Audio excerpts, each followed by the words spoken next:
2009년 흑석동제일교회 담임 목사 청빙 시 후보자들에게 배포된 장로님들의 14개 항의 질문이 있었습니다.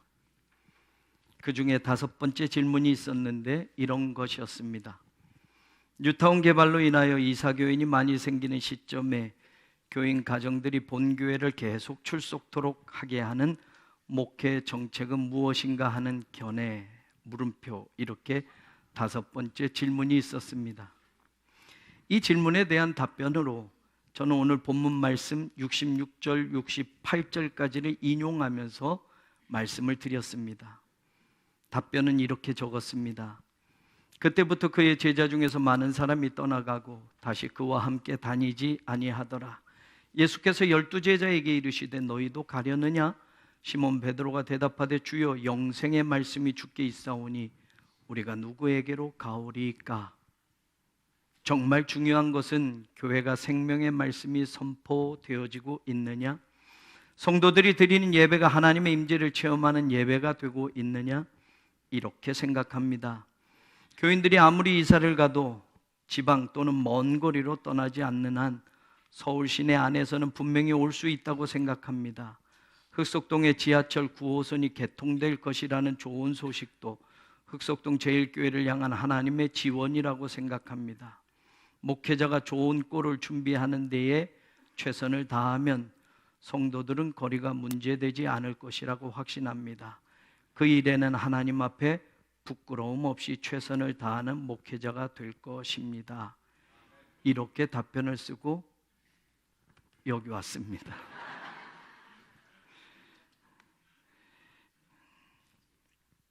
그 질문에 답변을 드리고 또 담임 목사로 청빙이 되어서 어느덧 여러분 11년의 세월이 지났습니다.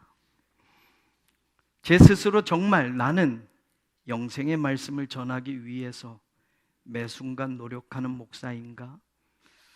말씀 속에 생명이 있다고 하신 예수님처럼 내가 전하는 설교에, 내가 전하는 하나님의 말씀에 생명의 젖줄을 성도들에게 공급하는 목사인가? 아직까지 이 질문을 가끔씩 되새기며 그때의 처음의 그 마음, 초심을 잃어버리지 않으려고 다짐하고 있습니다. 오늘 예수님이 말씀을 하셨는데 예수님의 말씀에 대한 반응이 오늘 60절에 이렇게 나타납니다. 제자 중 여럿이 듣고 말하되 이 말씀은 어렵도다. 누가 들을 수 있느냐 한데, 무리들이 아니라 제자들, 12제자뿐만이 아니라 12제자와 버금가는 예수님 처음 목회 시절부터, 복음 전파 시절부터 따라다녔던 제자들이 참 많습니다.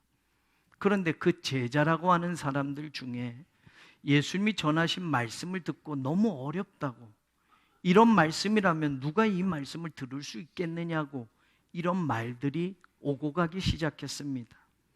61절로 가서 보면 예수께서 스스로 제자들이 이 말씀에 대하여 수군거리는 줄 아시고 이르시되 이 말이 너희에게 걸림이 되느냐라고 물으시는 장면이 나옵니다. 어렵다고 하는 것으로 끝나지 않고 제자들끼리 서로 수군수군 거리는 겁니다. 그러니 예수님도 그 모습을 보고 내가 전해준 그 말이 너희에게 걸림이 되느냐라고 묻고 있습니다. 걸림이 된다 할 때 이 걸림이 히라보로 스캔달리조라고 되어 있어요. 이 스캔달리조라는 데서 영어의 스캔들이라는 단어가 나왔습니다. 스캔들이라는 단어는 여러분 좋은 의미가 아니잖아요. 추문, 불명예, 악평, 그리고 소동, 불상사 이런 뜻이 스캔들입니다. 스캔들이 일어났어 라고 하면 그걸 좋게 받아들이는 사람은 없잖아요.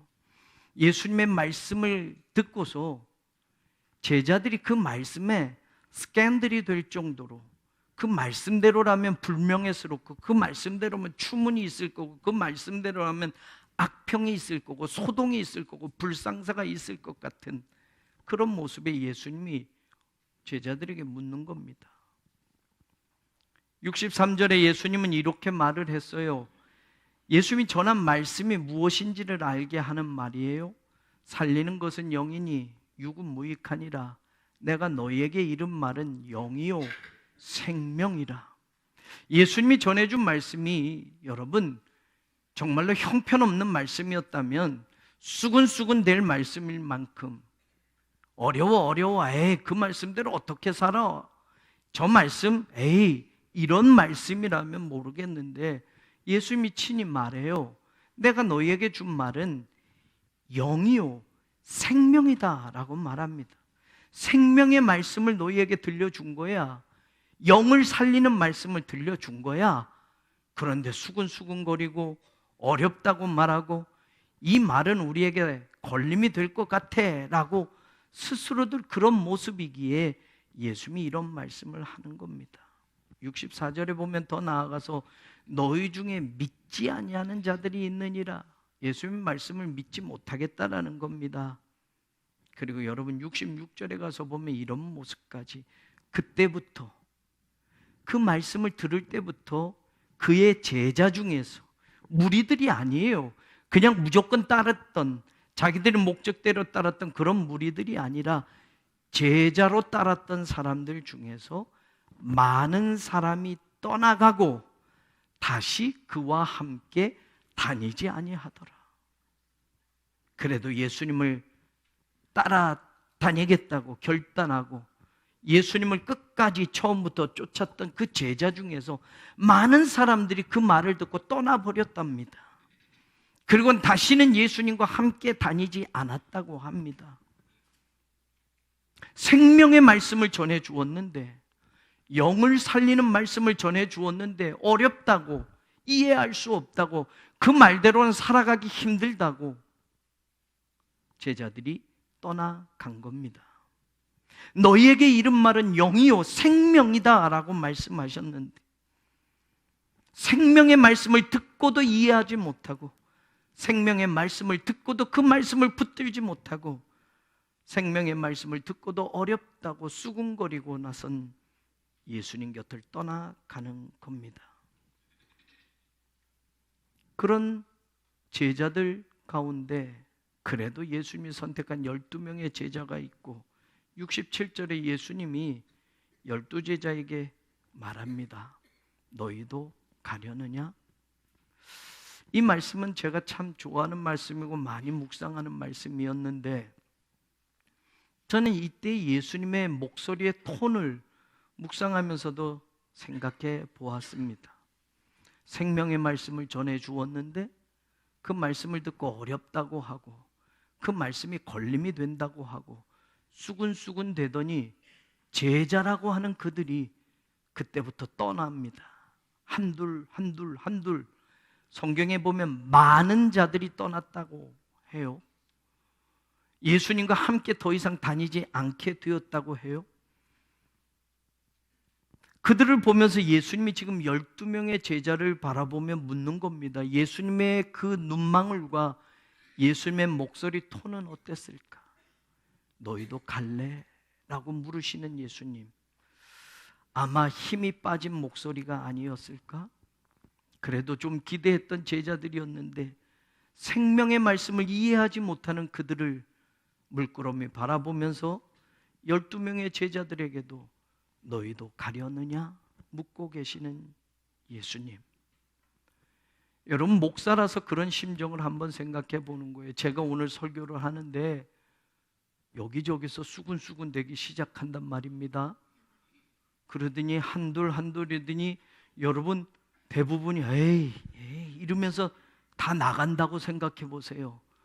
그러면 어느 목사가 여기서 담대하게 외칠 수 있겠어요?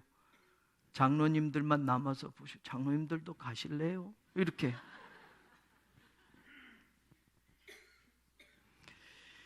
생명의 말씀이었는데 영을 살리는 말씀을 주셨는데도 도무지 이해할 수 없고 알아들을 수 없다고. 그렇게 살면, 그 말씀대로 살면 내 인생이 걸림이 되고 힘들 거라고 수군 되더니 많은 제자들이 일어나서 예수님을 떠나갑니다. 그들을 바라보며 12명의 제자에게 너희도 가려느냐 물었을 때 제자 중 베드로가 이야기하지요. 영생의 말씀이 주께 있사오니 우리가 누구에게 가오리까? 제자와 제자가 아닌 삶의 신앙의 분기점이 바로 여기서부터가 아닐까? 제자로 사는 사람은 이래야 하고 제자가 되지 못하는 사람은 바로 이 분기점에서 갈라지는 것이 아닐까?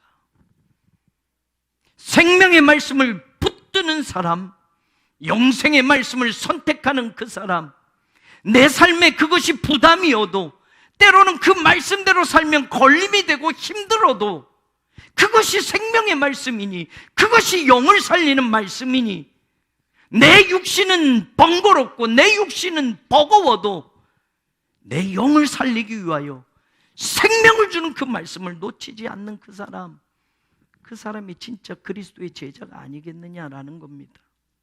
저는 우리 교우들이 생명의 말씀을 붙드는 사람들 되기를 원합니다. 육신의 것만 붙들길, 그렇게 사는 그런 사람들이 아니란 말입니다.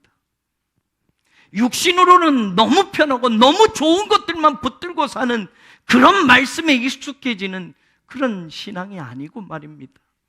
영을 살리기 위하여 생명을 주시는 말씀을 붙들기 위하여 육신이 버거워도, 육신이 부담스러워도 육체적인 목적만 두고 사는 그 삶은 도저히 그 길을 따라갈 수 없을 것 같아도 영을 살리는 그 말씀을 놓치지 않는 진짜 제자의 삶을 저는 우리 교우들이 살아가기를 간절히 소망합니다. 베드로가 그리 외쳤습니다. 이 말씀은 어려워. 누가 들을 수 있느냐? 많은 제자들은 이렇게 수군댔습니다. 걸림이 될 거라고 이야기도 하고, 이렇게 살다간 누가 이 말씀대로 살아낼 수 있을까라고도 불평하기도 했지만, 여러분, 진짜 제자는 생명의 말씀이 주님께 있사오니 우리가 어디를 갈 수 있겠습니까? 그 말씀이 있는 주님을 붙들고 그들은 그 길을 걸어갔던 겁니다. 도대체 그렇게 부담이 되고 수근수근 거릴 만한 말씀은 무슨 말씀이었을까? 오늘 본문은 요한복음 앞에 내용과 연결이 되어지는 겁니다. 오병이어의 기적이 있었습니다. 우리가 아는 대로 물고기 5마리와 여러분 보리떡 5개와 물고기 2마리로 여러분 5,000명 이상의 장정이 먹고도 12강줄이나 남았습니다. 이런 기적은 2000년이나 지금이나 여러분 사람들을 깜짝 놀라게 할 만한 기적입니다. 지금도 이런 기적이 있다면 엄청나게 사람들이 몰려올 수 있습니다. 그래서 2000년 전에 예수님의 그 기적을 체험했던 사람들은 저마다 그 자리를 떠나지 못했습니다. 그리고 요한복음에 보면 예수님을 억지로 붙들고 자기의 임금으로 삼으려고 하는 모습까지 성경은 기록하고 있습니다. 그렇잖아요. 이런 분이라면 우리 임금이 돼줘야 돼. 이런 분이라면 우리의 왕이 돼줘야 돼. 백성을 먹여 살리는 일에 이렇게 능력을 베풀 수 있는 분이라면 이런 분이 우리의 왕이 되어야 돼 라고 생각하는 것 당연하겠지요. 지금도 마찬가지일 겁니다. 그 사람들은 예수님이 제자들을 빨리 재촉해서 저 건너편으로 보내고 예수님도 그 자리를 뜨지만 그 이튿날까지 예수님을 쫓아다니고 찾아다니며 무리들이 쫓아왔던 겁니다. 이때 그들을 보고 예수님이 하신 말씀이 성경에 기록됩니다. 너희가 나를 찾는 것은 표적을 본 까닭이 아니라 떡을 먹고 배부른 까닭이로다. 너희들이 먹고 배부르니 먹고 배부르게 해줄 나를 찾는 거야 라고 말씀하시는 겁니다. 그러면서 썩을 양식을 위하여 일하지 말고 영생하도록 하는 양식을 위하여 하여라 라고 말합니다. 바로 영생하도록 있는 양식, 그 양식은 인자가 너희에게 주리라 라고 말씀합니다. 요즘도 마찬가지 아닐까요? 아니 지금도 마찬가지 아닐까요? 인생이 그럴 것이 아닐까요? 5,000명이 보리떡 5개 물고기 2마리로 배불리 먹고도 남으면 이런 문제를 해결해 준다고 한다면 그분이 우리의 왕이 되어야 해. 이건 지금도 변함없을 거예요. 그래서 요즘 정치인들은 어떻습니까? 청년에게 얼마를 주겠다고 약속을 합니다. 아기 낳으면 얼마를 주겠다고 약속을 합니다. 노인이 되면 얼마를 더 주겠다고 약속을 합니다. 더 나아가서 어떤 사람은 국민 1인당 월 150만 원을 지급해 준대요. 요번에 나와요. 결혼하면 3억을 준대요. 애 낳으면 5천만 원을 준대요. 여러분, 결혼하면 3억. 또 해도 줄까요?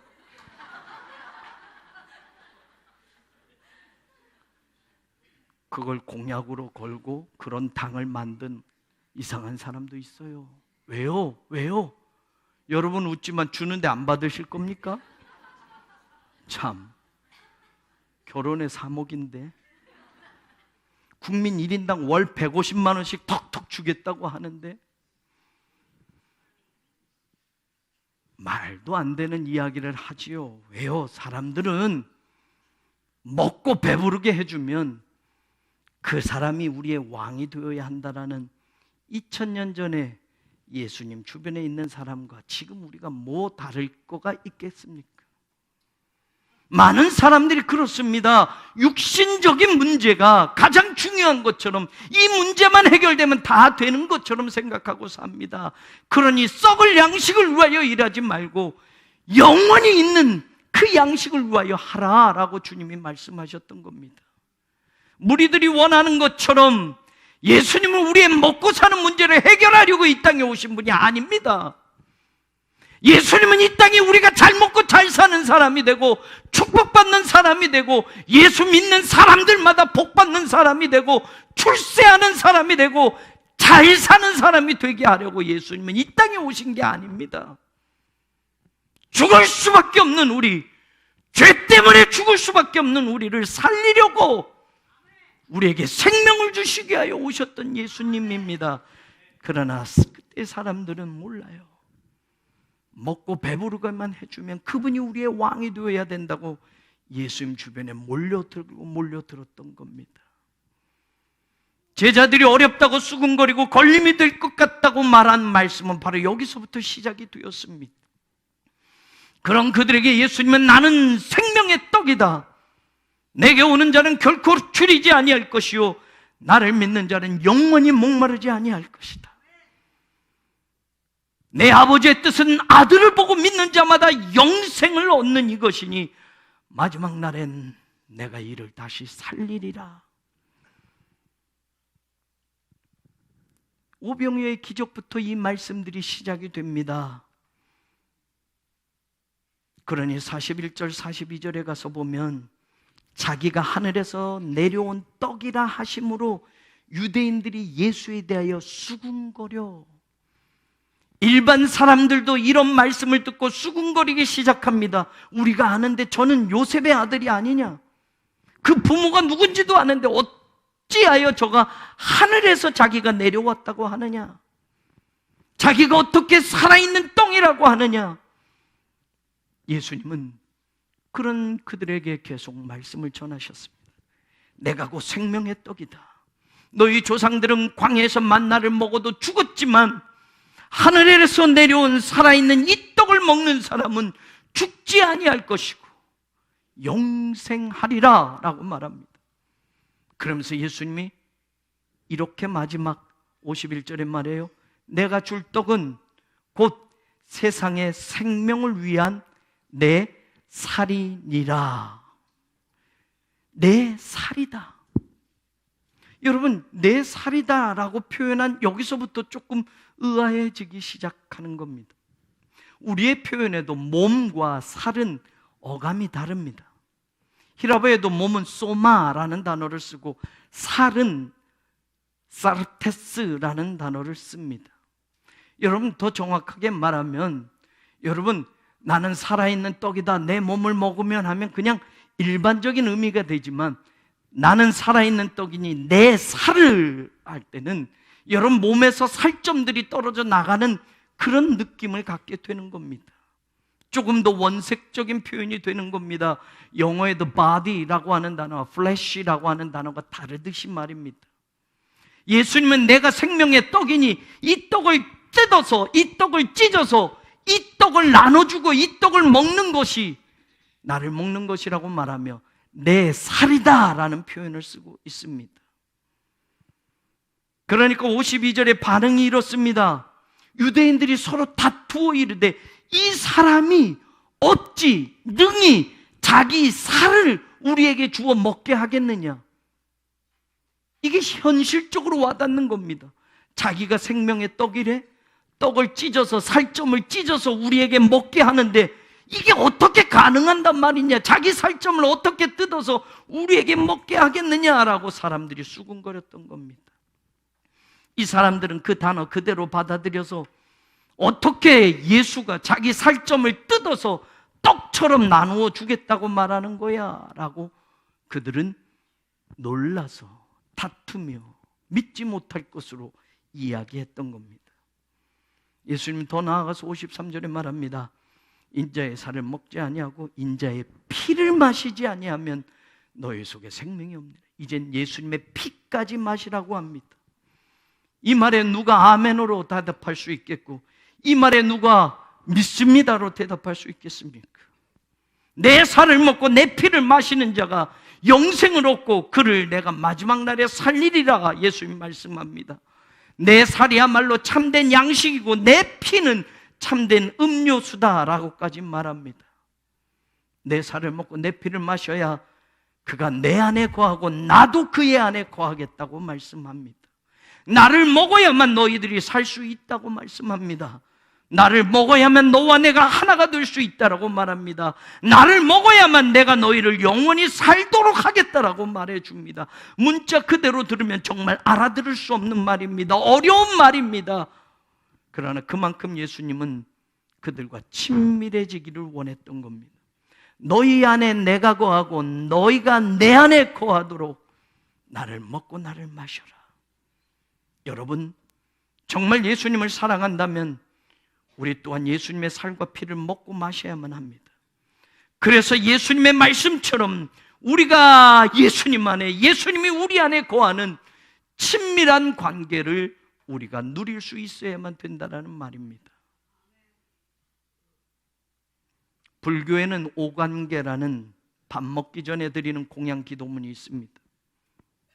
진짜 불자들이라고 하면, 진짜 스님이라고 하면 매 끼니마다 밥 먹기 전에 이 기도를 드립니다. 5가지의 마음을 살펴보는 기도문입니다. 그들은 한 끼의 식사를 그 기도문과 함께 합니다. 우리말로 풀어보면 이렇습니다. 이 음식이 어디서 났는가? 나의 덕행으로는 이 음식을 받기가 부끄럽네. 마음의 온갖 욕심을 버려버리고 내 건강을 유지하는 약으로 알아서 진리를 이루고자 이 음식을 받습니다. 이런 뜻의 오관계라는 기도문입니다. 대학원 시절 동양 철학을 가르쳐줬던 선생님이 이 오관계 기도문을 이야기해서 알았습니다. 이걸 조금 더 우리말로 다시 풀어보자면, 내가 아직 성숙하지 못한 불완전한 중생으로 어떻게 이 밥 한 그릇도 먹을 수 있겠는가? 나에게 이 한 그릇에 밥이 오기까지 담겨진 정성과 사랑을 생각한다면 이 밥을 먹을 수 없는 나인데, 그래도 이 밥을 먹는 것은 이제라도 진리를 깨닫는 사람이 되려고 정신을 깨우치는 약으로 먹겠다.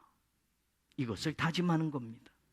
스님들이나 진짜 불자들은 밥 한 공기를 먹어도 그것을 정신을 깨우는 약으로 먹겠다고 다짐을 하는데, 밥 한 공기를 먹고 사는 것도 내 인생은 한참이나 모자라고 부족한 그것을 고백하며 한 끼의 식사를 대하는데, 오늘 너희가 내 살을 먹고 내 피를 마셔야 한다고 말씀하시는 예수님, 그래야만 너희 속에 생명이 있고 그래야만 너희가 내 안에 거하고 내가 너희 안에 거하게 될 것이라고 말씀하시는 예수님, 나를 먹어야만 나로 말미암아 살게 될 것이라고 말씀하시는 예수님, 내 살을 먹고 내 피를 마시는 자는 영생을 가졌고 마지막 날에 내가 반드시 그를 살리리라 약속하신 예수님, 그 말씀의 뜻이 무엇이냐?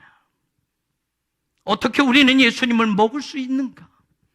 예수님을 먹어야만 산다고 하셨는데 예수님을 먹은 사람만을 내가 마지막 때 살릴 것이라고 말씀하시는데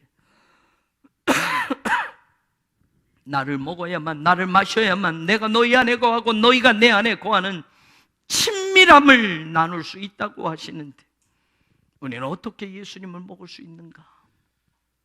사람이 다른 동물과 구별될 수 있는 건 사람만이 자기 존재에 대해서 물을 수 있기 때문에 그렇습니다.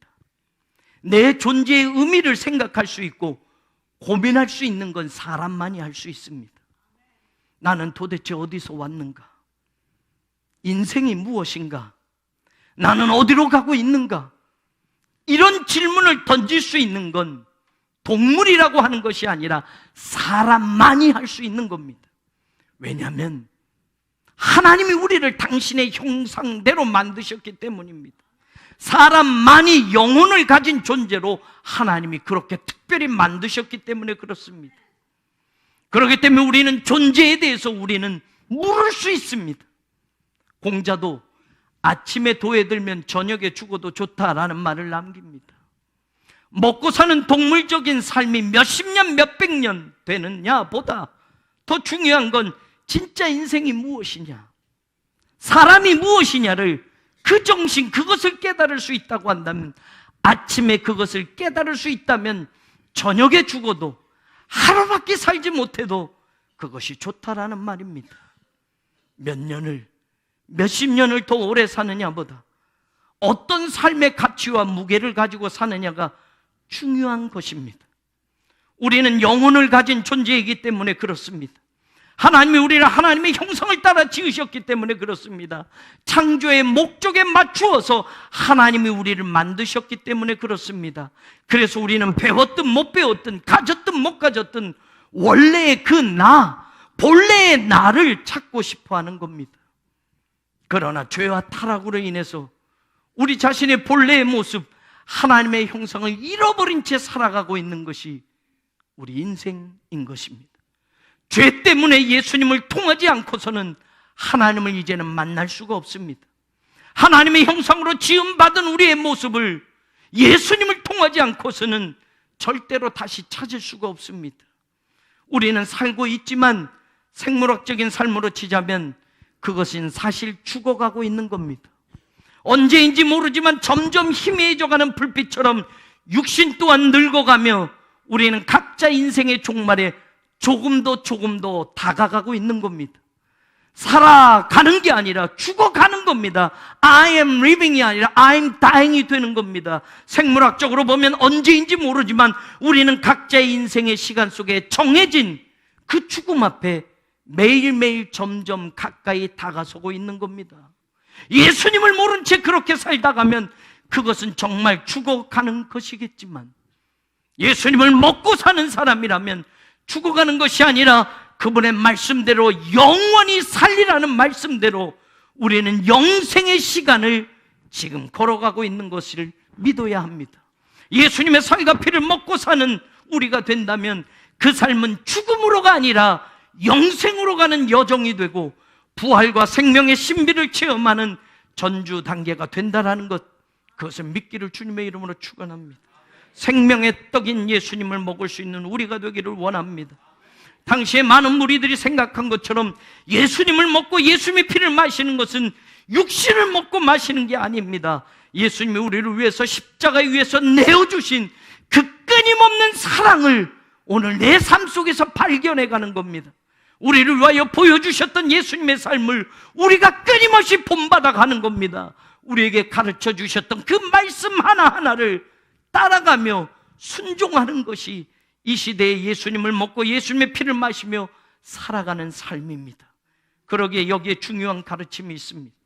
예수님이 우리에게 영생을 주시는 주님임을 고백할 수 있고, 우리를 구원하시는 죄와 사망의 자리에서 영원한 생명의 자리로 우리를 구원하시는 구세주임을 고백할 수 있는 건 예수님의 표현대로 그분을 먹고 마셔서 영생을 얻을 수 있고 영원히 살 수 있는, 바로 그것은 우리의 의지로 되는 것이 아니라는 겁니다. 내가 배웠다고 따라갈 수 있는 것도 아닙니다. 성령님의 도움이 없으면 불가능한 일이 됩니다. 그래서 바울도 말합니다. 성령으로 아니하고는 누구든지 예수를 주시라 할 수 없느니라 라고 말했습니다. 3년을 예수님을 따라 다녔 동고동락했던 제자들도 그들의 힘대로 그들의 의지대로는 안 되었습니다. 모두가 예수님이 붙들려 갈 때 제 갈 길로 도망치기에 바빴습니다. 내가 다시 살아날 것이다 라고 3번이나 말씀해 주셨지만 예수님이 살아난 걸 보았어요 라고 말하는 여자들의 증언을 들었지만 그럼에도 불구하고 제자들은 믿지 못합니다. 그러나 그들이 성령을 받고 나서는 완전히 달라집니다. 자기들의 삶을 위해서 도망치던 인생이 이제는 예수님이 우리의 구세주이고 예수님을 통해서만 영원한 생명의 길을 걸을 수 있다라는 것을 그들의 삶으로 보여주기 시작합니다. 그리고 더 나아가서 담대히 복음을 외치게 되었습니다. 예수님이 우리의 주님입니다. 예수님이 우리의 생명입니다. 예수님이 우리의 구세주입니다. 예수님을 먹는 삶은 성령님과 동행하는 삶임을 깨달으시기 바랍니다.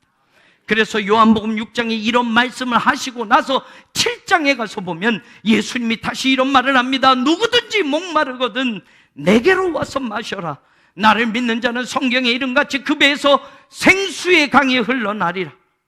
이는 그를 믿는 자들이 받을 성령을 가리켜 말씀하심이라 라고 성경은 이렇게 기록합니다.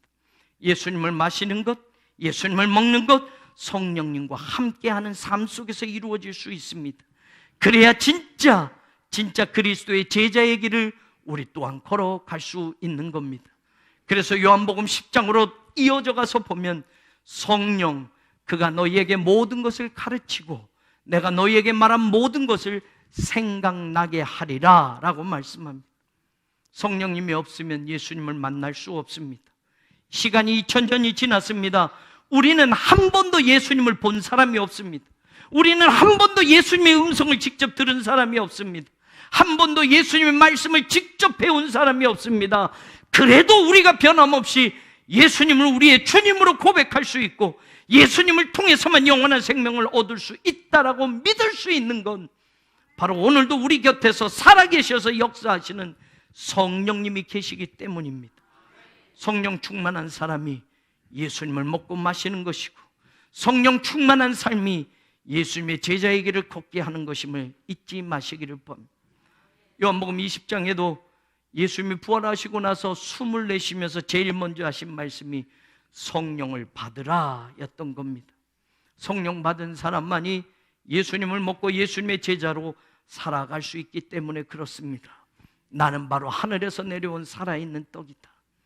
내 살을 너희에게 주노니 이 살을 먹고 영생하리라.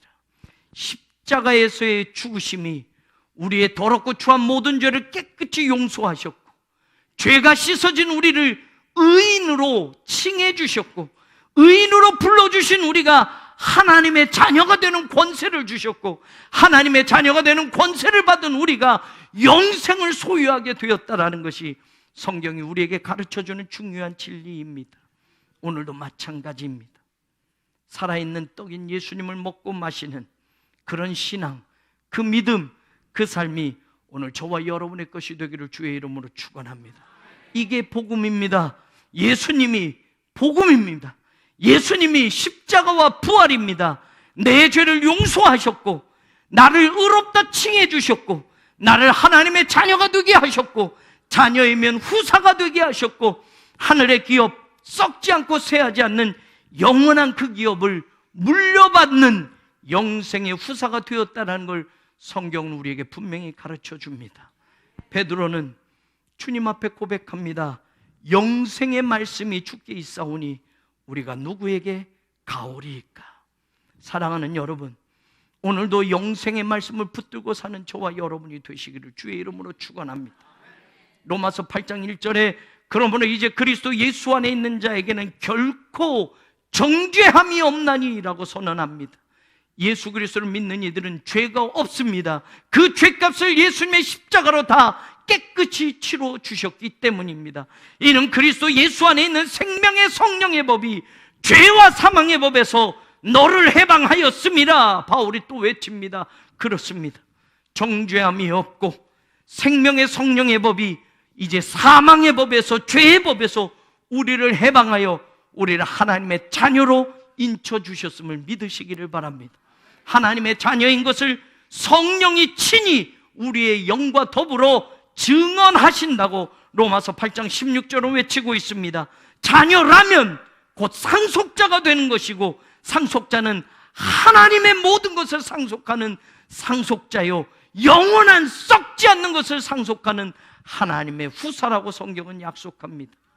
영생의 말씀을 믿고 예수님의 십자가의 구원의 은혜를 받고 하늘나라 상속자임을 성령이 인치셔서 오늘도 증인되어 주시는 그 복된 삶이 오늘 저와 여러분의 것이 되기를 주님의 이름으로 간절히 축원합니다.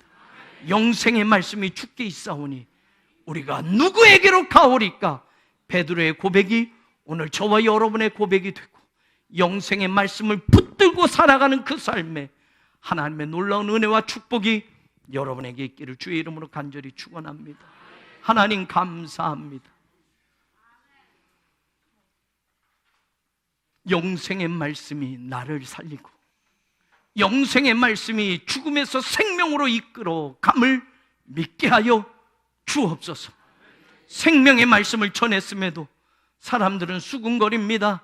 육신의 것, 배를 불리는 그것만 붙들고 살았던 사람들은 영을 살리는 말씀, 생명을 주는 말씀을 이해하지 못했습니다. 오늘 우리의 신앙도 육신의 것만 전부인 채로 살지 않게 하소서. 영을 살리는 생명의 말씀을 붙들고 살아가는 그리스도의 참된 제자들이 되게 하시고, 그 삶 속에 하늘나라 영원한 기업을 물려받는 하나님의 복된 자녀들이 되게 하여 주옵소서. 예수님 이름으로 간절히 기도하옵나이다. 아멘.